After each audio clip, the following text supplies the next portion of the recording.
भजन संहिता 107।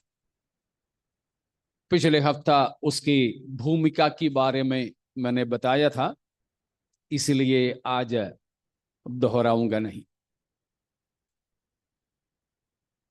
हम देखते हैं करीब 102 103 से लेकर की भजन संहिता ये थोड़ा लंबा लंबा है। वो फिर 119 में आते हैं तो बहुत ही लंबा हो जाता है। खास तौर पर 104 से लेकर के भजनों में इस्राएलियों की इतिहास के बारे में कई चीजें लिखा हुआ है। वैसा ही इस विशेषकर 105, 6 और 7 भजनों में उसमें इस्राएलियों के लिए परमेश्वर के भलाई के कामों का वर्णन है और इस्राएलियों के पाप या अनाज्ञाकारिता या बलवापन की भी वर्णन है और परमेश्वर उनको छुड़ाने के बारे में भी। तो ये सारी बातें हम इन भजनों में देखते हैं। वैसे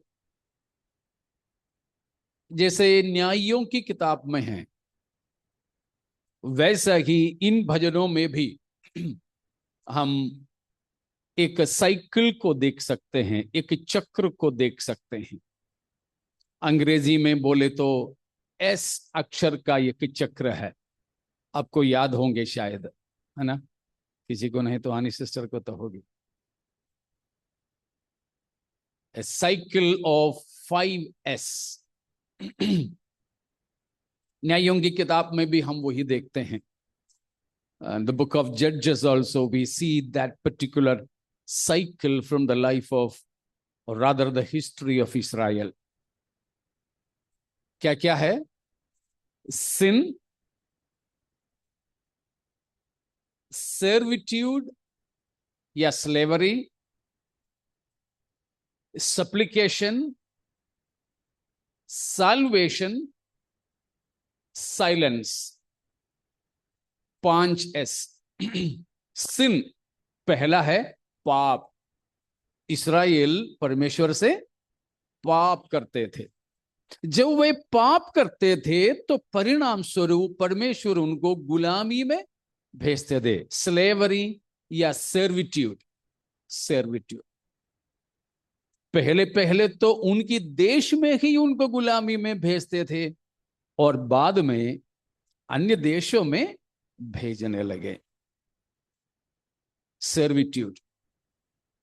और जैसे भजन संहिता 107 में हम लोग पढ़े, वैसे वे गुलामी में रहते रहते सप्लिकेशन, परमेश्वर की दोहाई देते थे, चिल्लाते थे, परमेश्वर हमको बचाओ बचाओ, सप्लिकेशन।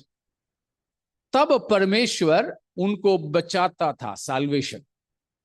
प्रभु उन्हें उस बंदुआई से छुड़ाता था। छुड़ाने के बाद कुछ दिनों तक साइलेंस, फिर शांत है, समस्या नहीं। कुछ दिन शांत रहने के बाद फिर वो साइकिल चालू, वे धीरे धीरे पाप करने लग जाते हैं। तो परमेश्वर फिर उनको बंदुआई में भेजते हैं, फिर वहीं पड़े पड़े दोहाई देते हैं, फिर करुणा निधान परमेश्वर बचा लेता है, फिर कुछ दिन शांत, फिर शांति में रहने के बाद पाप करने लग जाते हैं। ऐसे इस्राएलियों का एक जिंदगी का चक्र था। इस भजन संहिता के अंदर भी कम से कम 4-5 बार हम उन्हीं बातों को लिखते हुए पाते हैं। जैसे पिछले हफ्ता हमने एक कोरस के बारे में देखा था। भजन संहिताएं तो गाने हैं, गानों का कोरस है। तो कोरस में हमने पिछले हफ्ता देखा, याद होंगे क्या देखा था जी? कितने कोरस थे या? 5। 8 में, 15 में, 21 में 31 में, 32 में। वैसा ही देखो, उसका 6वां आयत को पढ़िए। संकट में यहोवा की दोहाई दी। हाँ, परमेश्वर ने उनको छुड़ाया। उसी तरह 13वीं आयत में,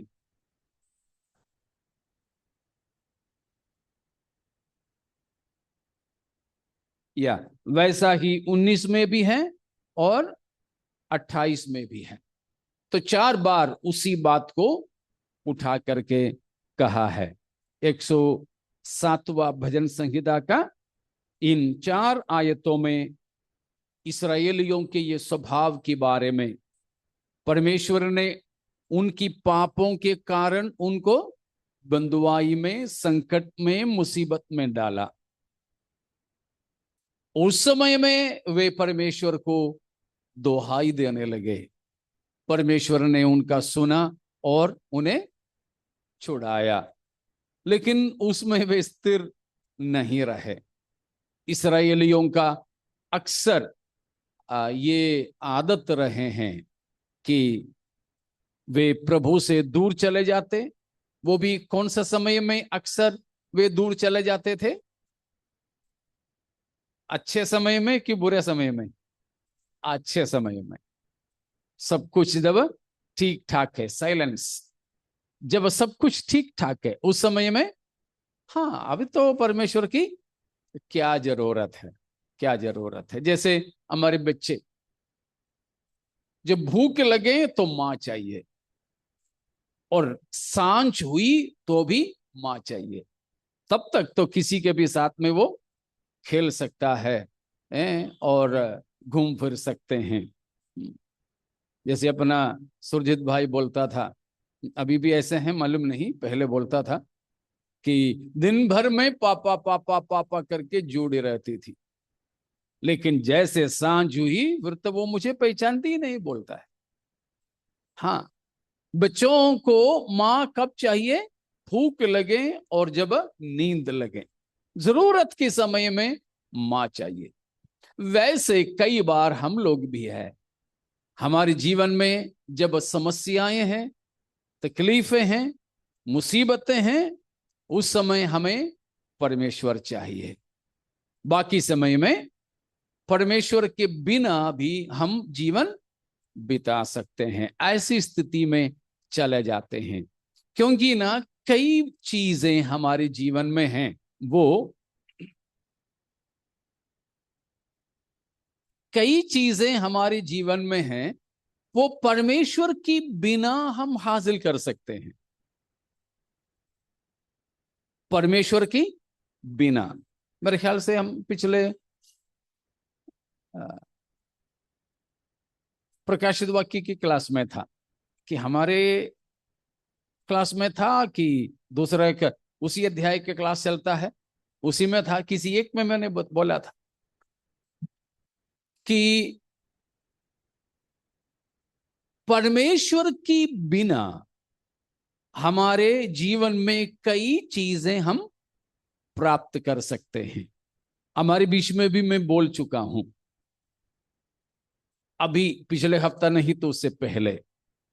उसका मतलब आपको मालूम है, the first civilization in the world, the first civilization, सबसे पहला शहर कौन सा था दुनिया में, विश्व इतिहास में? कौन सा?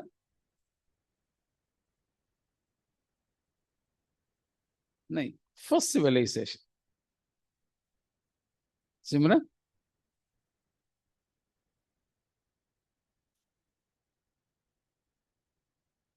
Yes, Enoch. Enoch was the first built city, सबसे पहला बना हुआ शहर। हनूक, कौन सा हनूक? वो नहीं जो परमेश्वर के साथ चला और उठा लिए गए, वो नहीं। उससे पहले एक हनोक है। कौन है वो? कैन की बेटा है। कैन की बेटा। उत्पत्ति 4 का 12 से लेकर के आयतों में है। तो हम जानते हैं कि परमेश्वर ने कैन को अपनी उपस्थिति से निकाल दिया, ठीक है ना? उसकी 10 से लेकर आयतों में है। Genesis 4 verses 10 following. Cain was cast out from God's presence. He wanted away from God's presence. परमेश्वर की उपस्थिति से परमेश्वर ने कैन को निकाल दिया और वो परमेश्वर की उपस्थिति छोड़ करके भाग गया, या फिर ही वॉज वॉन्टरिंग। परमेश्वर ने उसको निकाला, परमेश्वर से उसने बलवा किया और परमेश्वर की सम्मुख से उसको हटा दिया। ये सब कुछ था, तो भी उसकी जिंदगी, उसकी जीवन सफल रहा। उसका जीवन सफल रहा। कैसे?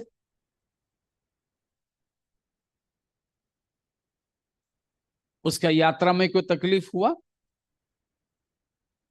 कोई तकलीफ नहीं हुआ। वहां लिखा है वो पूर्व की ओर, देखो ना उत्पत्ति 4 में क्या लिखा है उसका,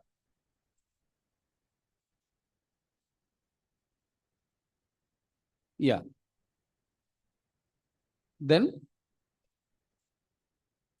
सी he travel to the east. उसको कोई, हमारे आजकल की भाषा में बोले तो ट्रैवल मर्सीज बहुत था उसको। सुरक्षित यात्रा। कहां पहुंचा? जहां पहुंचना था वहां जाकर के उसका शादी हुआ। कोई तकलीफ नहीं, शादी हो गया। ठीक है, शादी हो गया तो बच्चे भी हो गया। वो भी लड़का बेटा, और भी है, लेकिन वहां पर एक का नाम तो दिया है, उसका नाम हनोक। और उसके बाद उसने एक नगर बसाया। वो नगर का नाम भी क्या रखा? अपनी बेटे का नाम के पीछे हनोक रखा। देखो, सफलता में कोई कमी नहीं। तो परमेश्वर से अलग होकर भी, परमेश्वर की बिना भी हम अपने जीवन में शारीरिक, आर्थिक, पारिवारिक जीवन में सफलता प्राप्त कर सकते हैं। ठीक है ना? प्राप्त कर सकते हैं। हमें शादी करने के लिए प्रभु की भक्ति करना कोई जरूरी नहीं है। नौकरी लगने के लिए भक्ति की जरूरत नहीं। मकान बनवाने के लिए, गाड़ी खरीदने के लिए, एडमिशन दिलाने के लिए, सफलता पढ़ाई में पाने के लिए, ठीक है ना, विदेशी यात्रा के लिए, इन किसी भी चीजों के लिए हमें किसकी जरूरत नहीं है? परमेश्वर की जरूरत नहीं है। हाँ, जरूरत नहीं है। इसीलिए तो लोग प्रभु के बिना भी जिंदगी में सफलता को हासिल करते हैं। हमारी भारत के ही देखो राजनेताएं, यहां की सेलिब्रिटीज, ताराओं को देखो, सितारों को देखो, स्पोर्ट्स पर्सन्स, एजुकेशनलिस्ट, और हमारे भारत के ही और विश्व भर का ही, फिलहाल हम भारत के ले लो, सबसे बड़े धनवान लोग। कुछ लोग ऐसे हैं जिस पर भी हाथ रखें वो तो सोना बन जाता है। ऐसे कहावत है केरल में, तोड़नदल्लम पोन्नागुन। जिस पर भी हाथ रखो वो बिल्कुल सोना बन जाते, कनक बन जाते। तो इन किसी भी सफलता के लिए हमें परमेश्वर की जरूरत नहीं है। मतलब खुदा की जरूरत इन बातों के लिए नहीं है प्यारों। कई this is the wrong religion, this is the wrong religion that I need God to have all these things, to acquire things on earth. परमेश्वर को हम सांसारिक चीजें प्राप्त करने का आधार बना देते हैं। यह है गलती, गलत आत्मिकता है वो, गलत आत्मिकता। कई बार भक्ति करते हैं, कई लोग भक्ति करते हैं बस इसीलिए कि हमें कुछ प्राप्त हो जाए। नहीं, कई लोग ऑफरिंग डालते हैं, दशवांश देते हैं, परमेश्वर की सेवा के लिए पास्टरों को, गरीबों को कुछ देते हैं, इसीलिए देते हैं कि उनको मिल जाए। इसीलिए है जब हमें कुछ कोई देते हैं तो मना करते तो बोलते पास्टर आपके, हाँ हमारी आशीष को मत रोकना, हमारे आशीष को मत रोकना, हमें भी तो चाहिए ना आशीष। मैं उनको बोलता हूं आप सच्चे दिल से देने के लिए मन किया तो ही परमेश्वर ने आपको दिया जैसे मानते हैं। तो किस लिए दे रहे हो? 10वां अंश दे करके बाकी 90 भी हासिल करने की कोशिश में है। तो आसान तरीका, शॉर्टकट है पाने का, खुदा के लिए दे दो करके। ये नहीं।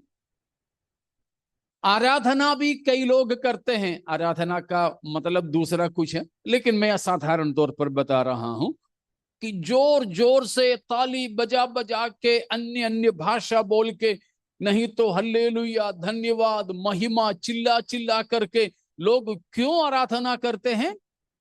इस उम्मीद के साथ कि परमेश्वर की ओर से कुछ प्राप्त हो जाए। रॉन्ग वे ऑफ वर्शिप, वो भी हम पेंडिंग है, मुझे मालूम है, उसमें हम कभी चलेंगे। तो कई बार क्या होते हैं, इस्राएली लोग परेशानी में पड़े तब वे परमेश्वर को पुकारने लगे। जब अच्छा समय था तब उन्होंने परमेश्वर को नहीं चाहा, क्योंकि उनने सोचा कि परमेश्वर के बिना भी तो ये सारी चीजें हो रहा है। इसलिए मैं अक्सर बोलता हूं, आप पाप में जीवन बिताओ, परमेश्वर से अलग रहो तो भी आपकी यात्रा सफल होगा, शादी हो जाएगी, बच्चे हो जाएंगे, ठीक है ना, और शहर बनाने जैसे सारी सफलता प्राप्त हो जाएगी। इन किसी बात के लिए हमें प्रभु के पास आने की जरूरत नहीं है। लेकिन परमेश्वर भी ऐसों को ही चाहते हैं कि जो इस तरह की किसी चीज के लिए उसके पास नहीं आते हैं। मैं दोहराता हूं, परमेश्वर भी ऐसों को भाता है जो प्रभु के पास इन किसी चीजों की प्राप्ति के लिए नहीं, परंतु परमेश्वर ही के लिए उसके पास आते हैं। Praise God. भजन संहिता 42 का, Psalms 42, उसका शुरुआती पदों को पढ़ें। दूसरा कोई एक जन, भाइयों में से एक जन इसमें से एक वचन पढ़ें, बहनों में से एक जन Psalm 63 का शुरुआती पढ़े। जी आगे। मैं किसके लिए हाँफता हूं? तेरे लिए हाँफता हूं, हे परमेश्वर तेरे लिए हाँफता। अगला वचन भी, हाँ हाँ। मैं किसका प्यासा हूं? जीवित ईश्वर परमेश्वर का मैं प्यासा हूं। या सिस्टर्स में से कोई 63 का, 63 का शुरुआती वचनों को पढ़िए। हम्म, हम्म, या My soul longs for you, my flesh thirsts for you, and my longs for you. Yeah. Yeah. My soul and my flesh thirsts and longs for you, O living God. This is the true religion. This is the true godliness. ये है सच्ची भक्ति. क्या है? और किसी वस्तु के लिए नहीं, परंतु चलिए मेरे साथ में, परमेश्वर ही को पाने के लिए भूखे प्यासे रहने वाला स्थिति. और कुछ नहीं चाहिए. कुछ ही दिन पहले मैंने डीएल मूडी के बारे में बोला था, किसी को याद है? रूफस को याद होगा ना, एक से ज्यादा बार आपने सुना था डीएल मूडी के बारे में. बच्चों में से किसी को याद है? अभी तक पक्का याद होगा. डीएल मूडी एक खुदा का बंदा, प्रार्थना के दौरान परमेश्वर ने उससे बोला, बेटा मूडी, जो तुम्हें चाहिए वो बोल, जब तुम मेरे पास स्वर्ग में आएगा तब मैं तुम दूंगा. स्वर्ग में तू मेरे पास आते समय तुझे क्या चाहिए बोल. मूडी ने कहा कि परमेश्वर मुझे कुछ नहीं चाहिए, जब उधर आऊंगा ना, आप फिर जो भी देना चाहेगा आप उनको दे दीजिए, जो लोग मेरे यहाँ सेवा करने में, आत्मिक जीवन बिताने में सब मदद करते हैं, जो उधर पहुंचेंगे उन लोगों में आप बांट देना, मुझे नहीं चाहिए कुछ. तो परमेश्वर ने फिर पूछा, तो ठीक है, इधर जो भी तेरे लिए रखा है मैं उनको दे दूंगा, जो तेरे समर्थन में, तेरी मदद में लोग हैं, और जो लोग यहाँ पहुंचेंगे उनमें. ठीक है, तू बोल कि जब तक पृथ्वी पर है तब मैं तेरे लिए क्या दूं, संसार में रहते रहते क्या दूंगा. हम हो तो क्या मांगते. लेकिन मूडी ने बोला कि परमेश्वर मुझे इधर भी कुछ नहीं चाहिए, फिर तो तेरे लिए कुछ देना रखा हूं ना मैं. तो उसने बोला कि अगर प्रभु आप संसार में मुझे जो देना चाहते हैं ना, वो मेरा दुश्मनों को दे देना. जो लोग मुझे तंग करते हैं, मेरे बारे में झूठ मूठ की खबरें फैलाते हैं, आजकल की भाषा में है तो साइबर अटैक करते हैं, और खामोखाम बिना किसी कारण से मुझे सताते हैं, उनको दे देना. क्योंकि वे लोग तो उधर पहुंचेंगे नहीं, उधर वाला पाने के लिए तो इधर ही रह जाएंगे वे लोग. तो यहां इन लोगों को दे देना जो मुझे अपना दुश्मन मानते हैं, मुझे परेशान करते हैं, नुकसान पहुंचाते हैं, बेइज्जती करते हैं, ऐसों को दे देना. परमेश्वर ने बोला ठीक है, तो मैं उनको दे दूंगा. फिर तुम्हें क्या चाहिए? तो जब इधर आएगा तब भी कुछ नहीं चाहिए तुम्हें, और उधर संसार में रहते समय भी तुझे कुछ नहीं चाहिए, फिर क्या चाहता तू? अभी किसी को याद आ रहा होगा, अब क्या चाहता तू जी? रोहन नहीं, शायद जितने बार मैंने बोला उतने कम से कम 5 से ज्यादा बार आप ही ने उस वचन को पढ़ा था. भजन संहिता 73 का 25, या पढ़ लीजिए एक और बार. स्वर्ग में मेरा और कौन है, हे परमेश्वर, तेरे संग रहते हुए पृथ्वी भर भी और कुछ नहीं चाहता. Praise God. ठीक है ना? स्वर्ग में मेरा और कौन है. क्यों जा रहे हो स्वर्ग में? स्वर्ग में क्यों जा रहे हो? जीवन का वृक्ष का फल खाने, कांच की नदी में डुबकी लगाने, फिर जास्पर जैसे जो 12 प्रकार की मोतियां, वो तो कभी देखे ही नहीं, नाम भी नहीं आता, लेकिन वो जरा देखने।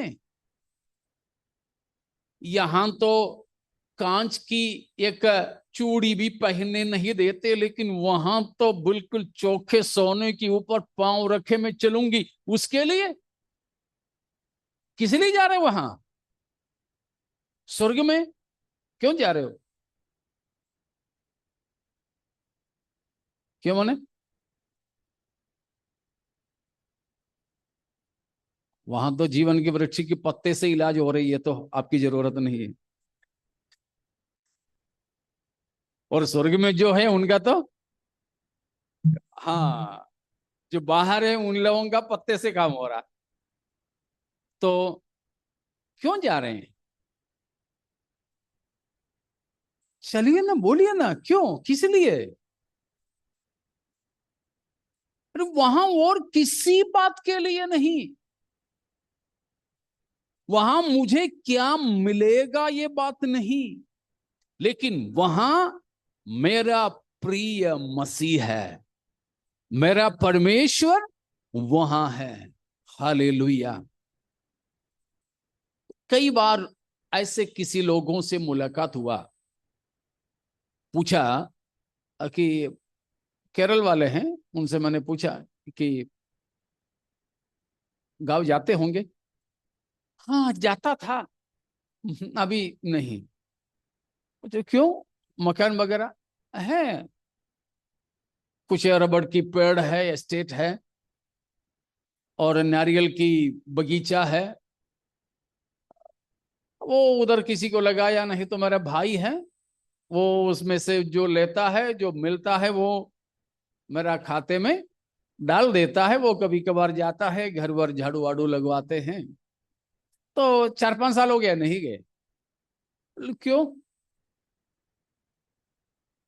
एक लंबा सांस लेके बोलता है, किससे मिलने जाऊं? मकान तो है, जमीन भी है, लेकिन किससे मिलने जाऊं? पापा, मम्मी, बस खत्म हुए 5 साल पहले। उसके बाद में गए नहीं, जाने की इच्छा नहीं होता है। तो जाते रबड़ का दूध निकालने के लिए था क्या? रबड़ की पेड़ से दूध निकलता है, उसी से हमारा रबड़ बनता है, टायर जैसे सारी चीजें। क्यों?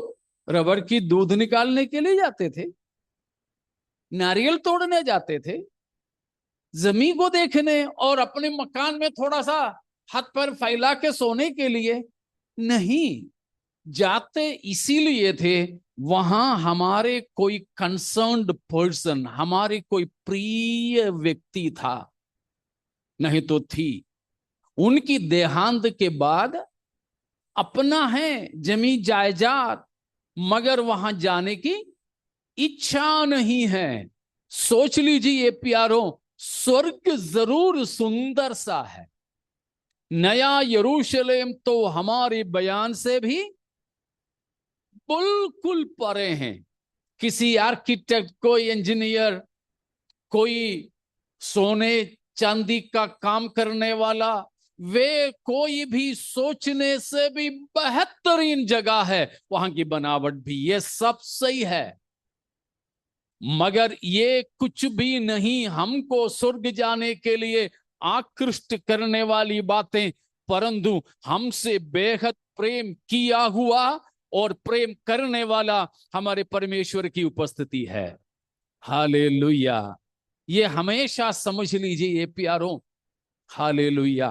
अगर स्वर्ग जाना इस मकसद से है, तो वो प्रैक्टिस करना, उसको प्रयोग में लेना लाना हमारे यहां की जिंदगी के समय में है।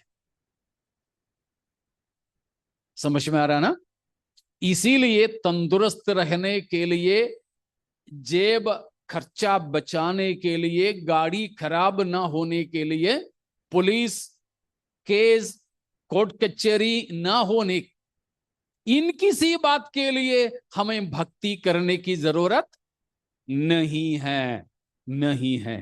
लेकिन भक्ति हम करें केवल एक ही मकसद के साथ, एक ही इच्छा के साथ। क्या है इच्छा?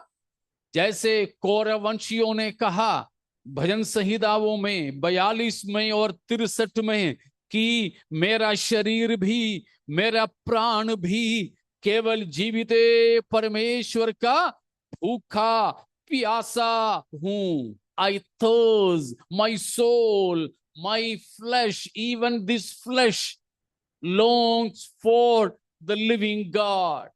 क्या परमेश्वर ही के लिए हमारे अंदर ऐसा एक तत्परता, एक भूख और प्यास है? दो बात को याद कीजिएगा। एक है अभी जो मैंने बताया, क्या है? लॉन्ग और डिजायर और थर्स्ट ओनली फॉर गॉड। परमेश्वर ही की चाहत में हम रहें, और कुछ भी, और कुछ भी, हेलो, और कुछ भी ना चाहें। हम प्रार्थनाओं में क्या मांगते हैं? परमेश्वर को या परमेश्वर से? जी, परमेश्वर से कई चीजों को मांगते हो या परमेश्वर ही को मांगते हो? Praise God. परमेश्वर चाहता है हम लोग सब, डीएल मूडी ने जैसे कहा, आसाफ ने भजन 73 में जैसे कहा, कौरवंशियों ने भजनों में कहा, वैसे करने वाले हो जाएं कि परमेश्वर के अलावा कुछ भी ना चाहने वाले। Praise God. अन्य किसी भी चीजों की जरूरतें भी हमें हो, तब भी हम क्या ही चाहें? परमेश्वर ही को। दूसरी बात यह है, content with God and God alone. B content with God and God alone. परमेश्वर ही से हम संतोष रहें, परमेश्वर ही से हम संतोष रहें। Praise God. और कुछ भी नहीं। लेकिन कई बार तो हम बड़े निराशा के साथ बोलते हैं, परमेश्वर के अलावा तो कुछ भी नहीं, कोई नहीं हमारे। ദൈവം അല്ലാതെ ആരുമില്ല. പരാതിയായിട്ടാ പറയുന്നത്, സന്തോഷത്തോടെ തൃപ്തിയോടെയല്ല പറയുന്നത്, പരാതിയായിട്ടാ. സ്തോത്രം. शिकायत के तौर पर हम कई बार बोलते हैं परमेश्वर को छोड़ करके कोई नहीं या कुछ नहीं। Praise God. उसके अलावा क्या चाहिए? उसके अलावा, परमेश्वर के अलावा क्या चाहिए? कई बार मैं बोल चुकी बात कि उस अरुणाचल प्रदेश की उस पुरानी 200 साल पुरानी आदिवासी जवान ने जो बोला हुआ बात क्या है? You take the whole world but give me Jesus. मेरे पास जो है वो सब कुछ आप ले लीजिए। वो संसार से भी हम बोल सकते हैं, अधिकारियों से बोल सकते हैं, ले लो भाई, जो भी है मेरा सब कुछ आप ले लो। हमारे चीजें छीनने वालों को भी बोल सकते, ले लो भाई, लो ये भी ले जाओ। शैतान को भी बोल सकता, तुझे ये भी चाहिए, ले ले जा।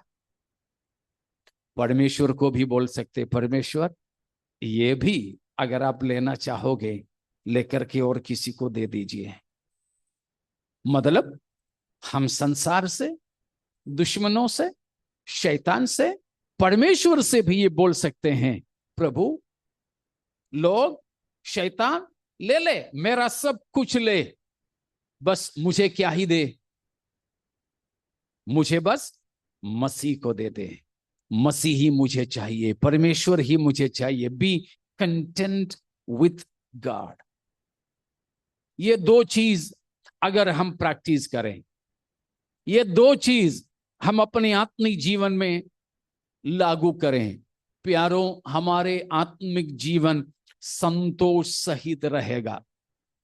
हमारे आत्मिक जीवन में कोई खामी नहीं आएगी, शिकायत नहीं आएगी, हमारी उत्साह कभी घटेगी नहीं, किसी से हमें जलन नहीं होगा, किसी के बारे में कोई शिकायत नहीं होगा। Praise God.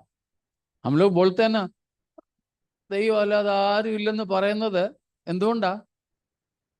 നമ്മൾ പ്രതീക്ഷിച്ച ചിലര് പ്രതീക്ഷിച്ച പോലെ നമ്മളോട് ഇടപെടാഞ്ഞത് കൊണ്ട് അവരോടുള്ള പരാതിയായിട്ടായി പറയുന്നത്. ദൈവം അല്ലാതെ നമുക്കാരിയ്ക്കുന്നു. എന്ന് വെച്ചാ നീ എന്നെ വന്ന് കണ്ടില്ല, നീ എന്നോട് വേണ്ടതുപോലെ സഹകരിച്ചില്ലെന്നൊക്കെ ആ പുള്ളിയോടുള്ള പരാതി പറച്ചില്ല ഇത്. अगर परमेश्वर के साथ हम संतोष रहें तो प्यारों, हमारे साथ ना देने वाले किसी भी मनुष्य से हमें कोई शिकायत नहीं होगा। लेकिन आज की स्थिति में शिकायत है कि नहीं लोगों से? वो साथ नहीं दिया, ये साथ नहीं दिया, ऐसा उम्मीद मैंने उनसे किया था, नहीं रहा। तो ये दो बात। तो वापस हम आते हैं कि भजन संहिता 107 में इस्राएलियों का वो इतिहास को बताया है कि जब उनकी जीवन के अच्छाइयों में वे धीरे धीरे परमेश्वर से दूर हो जाते थे, क्योंकि उस समय वे परमेश्वर की जरूरत महसूस नहीं करते थे। प्यारो, हम लोग ऐसा ना हो। हमारे जीवन की पौर्णमासी में भी, अमावासी में भी, हमारे जीवन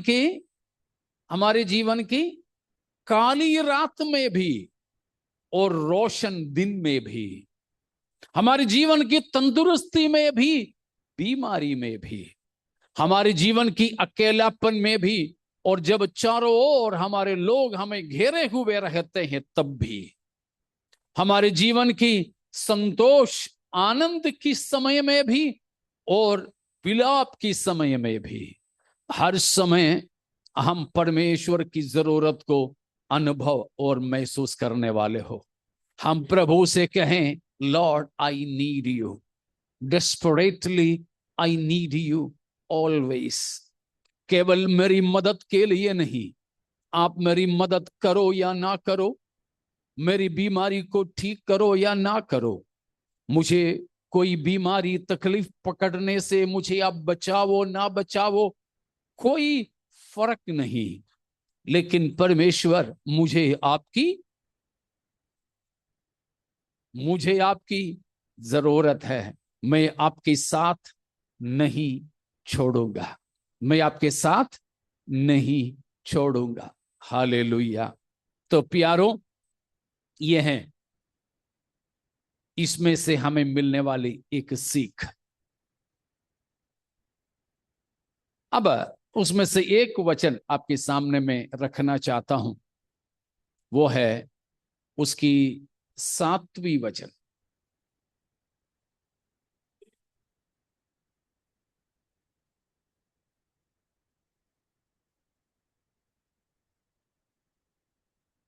प्रेज गॉड। वहां पर हम देखते हैं कि परमेश्वर, भजन संहिता 107 का 7वीं आयत में लिखा है कि परमेश्वर ने उन्हें ठीक मार्ग पर चलाया ताकि वे ऐसे किसी नगर को जा पहुंचे जहां वे बसने लायक नगर में पहुंचाने के लिए परमेश्वर ने उन्हें क्या कर दिया? ठीक मार्ग पर चलाया। इन इंग्लिश,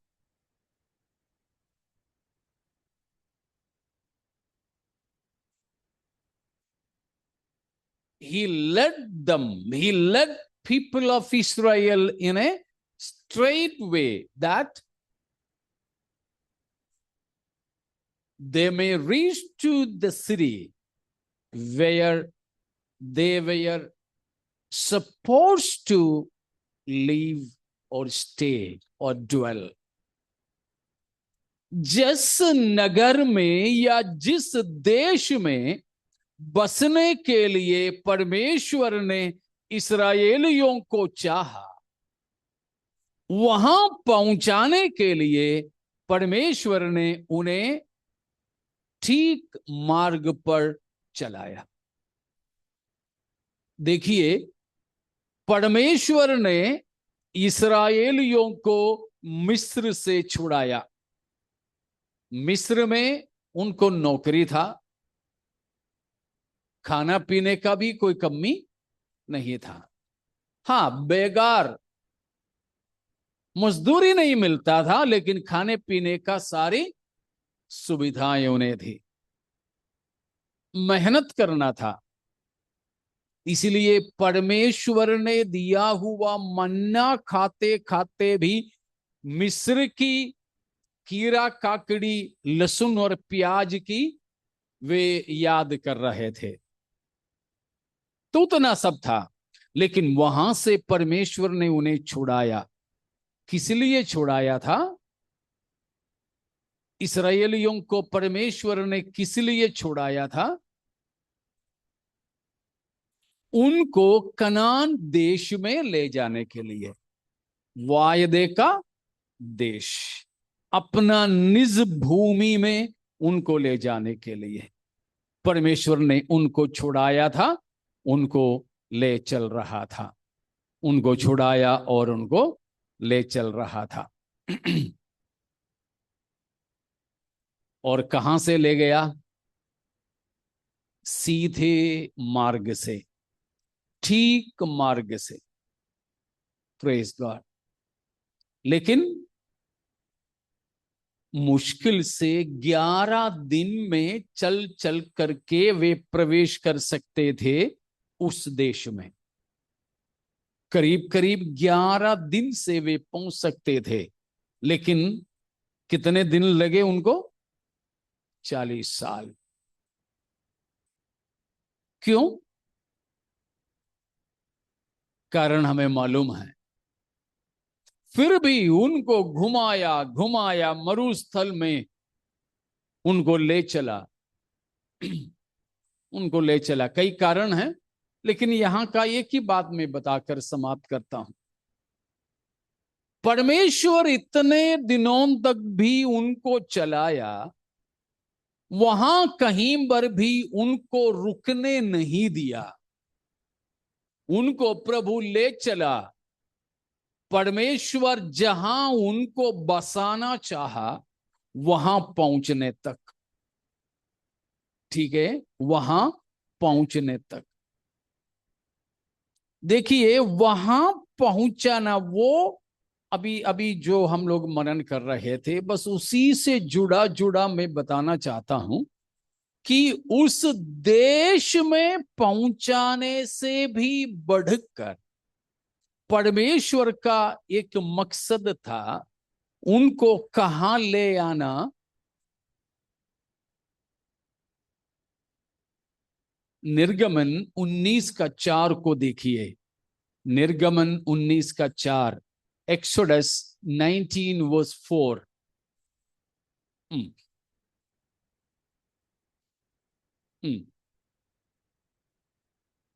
तुमको मानो उका पक्षी की पंखों पर चढ़ाकर अपने पास ले आया हूं। मिस्र से इस्राएलियों को छुड़ाने का सबसे खास मकसद यहां बताया है। इंग्लिश में थोड़ा सा और अच्छे से लिखा है।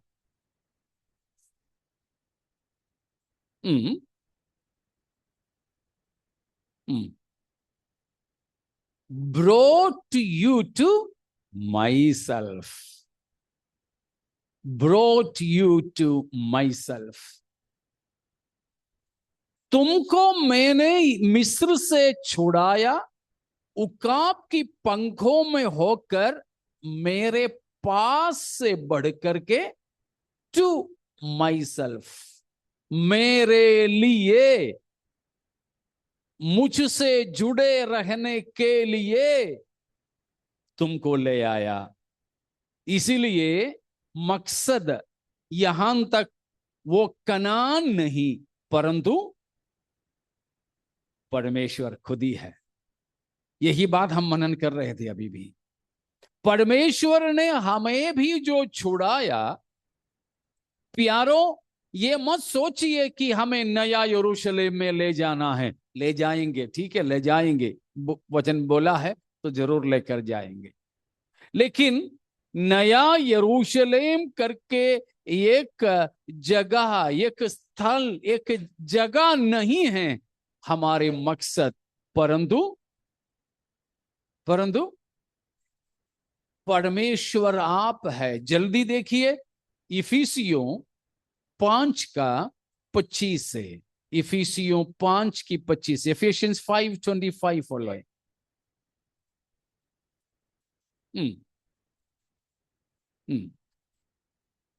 या या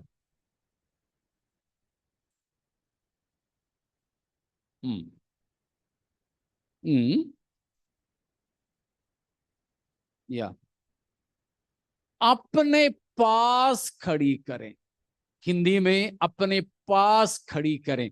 उसी बात को इंग्लिश में देखिए,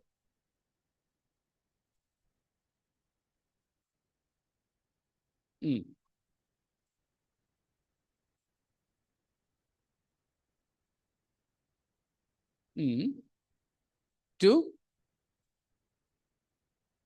या then present the church to himself. देखा, बस इनफ मतलब present the church to himself. Israel के लिए भी वही लिखा, I brought you to myself, to myself. कलीसिया के साथ भी प्रभु यही कर रहा है। यीशु मसीह ने कलीसिया से प्रेम किया। यीशु मसीह ने कलीसिया के लिए, मेरे साथ में चलिए ना, कलीसिया के लिए अपने आप को दे दिया। कलीसिया को जल की, हाँ, वचन रूपी जल, वहां कर बपतिस्मा के बारे में नहीं बता रहे हैं, ठीक है ना, वहां की बात, not water baptism, there the thing is the cleansing with the word of God. परमेश्वर की वचन रूपी पानी से होने वाला पवित्रीकरण है। तो इस वचन के द्वारा हमें पवित्र करते हैं। ये सब कुछ कर रहे हैं, ऐसा कोई झुर्री, कोई कलंक बिना एक तेजस्वी कलीसिया हमको बना रहे हैं प्रभु। किस लिए, किसके लिए? अपने आप के लिए। Hallelujah, praise God. समझ लीजिए प्यारो, आवर डेस्टिनी और पर्पस। शायद मेरे जैसे प्रचारक भी आपको यही बोलेंगे कि आपके बारे में परमेश्वर ने कोई बड़ा सा योजना बना करके ही आपको जन्म होने दिया, आपको पिछले बार मृत्यु से बचाया, दुर्घटना से बचाया। सही है, प्रभु ने एक मकसद आपके लिए रखा है, लेकिन वो मकसद क्या नहीं? पढ़ाई की ऊंचाई पर ले जाना नहीं, नौकरी की ऊंचाई पर पहुंचाना नहीं, दुनिया की सबसे सुंदर देश में आपको रोपने के लिए नहीं, संसार के कोई बड़े मकान और गाड़ी दिलाने के लिए नहीं। ये कुछ भी ना रहे, जिंदगी भर में आप बीमार रहें, भाड़े की मकान में ही रहें, ठीक है ना, तो भी प्रभु ने हमारे लिए रखा हुआ मकसद क्या है? He may present us glorious and unto himself. Hallelujah. हमको प्रभु क्या चाहता है? तेजस्वी कलीसिया बनाकर अपने आप के लिए खड़ा कर दें। हालेलुया। हम और किसी के लिए नहीं है। हालेलुया। जूड 1 और 2, यहूदा 1 और 2, जल्दी। हम्म हम्म हमारे परिचय दिया है उन बुलाए हुओं के नाम।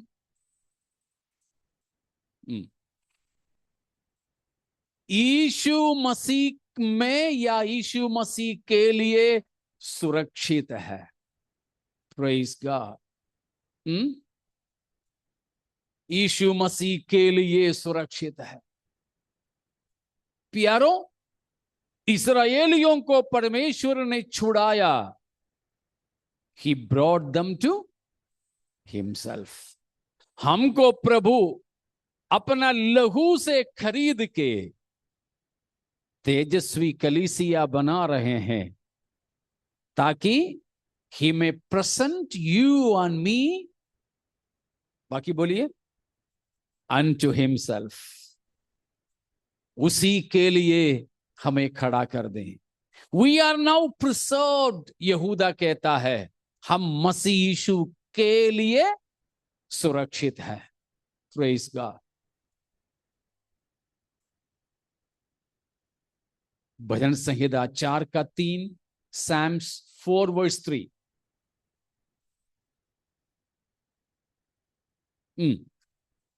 यहोवा ने भक्त को अपने लिए अलग कर रखा है। Praise the Lord. प्यारों, जरूर इस्राएलियों के सामने एक कनान देश का उपलक्ष्य था, लेकिन उससे भी बढ़कर एक लक्ष्य परमेश्वर उनके लिए यह रखा था कि चाहे वे मिस्र में या मरुस्थल में या कनान में, वे मेरा ही बना रहे। लेकिन कनान देश में आप पहुंचे मगर प्रभु के ना रहें तो हालेलुया। लेकिन आप मरुस्थल में रहें किंतु प्रभु से जुड़े रहें, आप क्या चाहोगे? हालेलुया। प्यारो, हमारे लिए भी प्रभु का मकसद है। हमें कहां पहुंचाएंगे परमेश्वर? Praise God. नया यरूशलेम में तो है, वो जगह की आप भूल जाइए। मैं तो आपको यही बोलूंगा, आप उस जगह का भूल जाइए। 2 वचन और बोल करके मैं समाप्त करता हूं। 2 नहीं, 3 वचन आपके सामने रखता हूं, विवरण नहीं दूंगा, आप जानते हैं। जॉन 14:3, यूहन्ना 14:3 हम जानते हैं। या फिर आकर अपने यहां ले जाऊंगा, जहां मैं रहूं। बस मैं आकर तुम्हें अपने यहां ले जाऊंगा, ताकि जहां मैं रहूं वहां तुम भी रहें। 12:6, 12:26, 12:26। या जहां मैं हूं वहां मेरा सेवक भी होगा। Praise God. अब 3 बोला था, मैं 4 बताता हूं। Hebrews 2:10, इब्रानियों 2:10। बस वचन पढ़ ही रहे हैं, व्याख्या नहीं दे रहा हूं।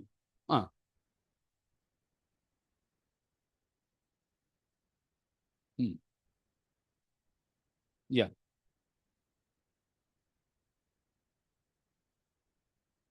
कहां पहुंचाएं? महिमा में पहुंचाएं।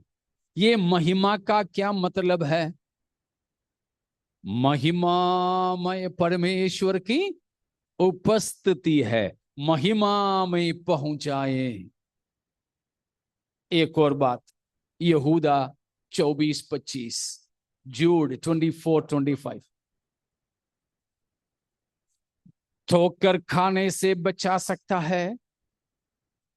देखो, अपनी महिमा की भरपूरी के सामने मगन और निर्दोष करके खड़ा कर सकता है। हालेलुया। कहां कहां कहां? अपने महिमा की भरपूरी के सामने। हालेलुया। कैसे? निर्दोष और मगन के साथ। हालेलुया। और भी कई वचन हैं, ये 4 बहुत है। प्यारो, हमारे सामने भी एक मकसद है। जरूर हमें प्रभु अपने पापा के पास ले जाएंगे। वो हमारे भी पापा है। यीशु मसीह की पापा हमारे भी पापा है। यूहन्ना 20 में मसीह ने ये बोला है मरियम से। पिछले हफ्ते शायद हम पढ़े थे, पिछले हफ्ता ही नहीं तो पिछले, उससे पहले वाले हफ्ता में पढ़े, या पिछले हफ्ते ही पढ़े थे, पर पिछले हफ्ते का सेकंड मैसेज में हमने वो पढ़े थे कि मरियम से कहा मसीह ने, तू मरियम जाकर के मेरे भाइयों के कह, मैं जा रहा हूं। कहां? अपने परमेश्वर और तुम्हारे परमेश्वर, और अपने पिता और तुम्हारे पिता के पास। हाँ, इसीलिए मैंने कहा कि हमारे पापा के घर में ले जाएंगे जरूर, नवा यरूशलेम में हमें ले जाएंगे जरूर, लेकिन उससे बढ़कर के एक मकसद है। इस बात को हमें जानना कि we are liberated, we are called out, we are chosen and we are being led to himself. वो चीज को भूलिए नहीं। हम छुड़ाए गए हैं, बुलाए गए हैं। प्रभु हमें पवित्र किए कर रहे हैं, ले जाए जा रहे हैं। कहां की ओर? किसकी ओर? अपने ही पास, अपने लिए। परमेश्वर ने हमें बुलाया, यहोवा ने भक्त को अपने लिए अलग किया है। मैं फिर आऊंगा, तुम्हें अपने यहां ले जाऊंगा, ताकि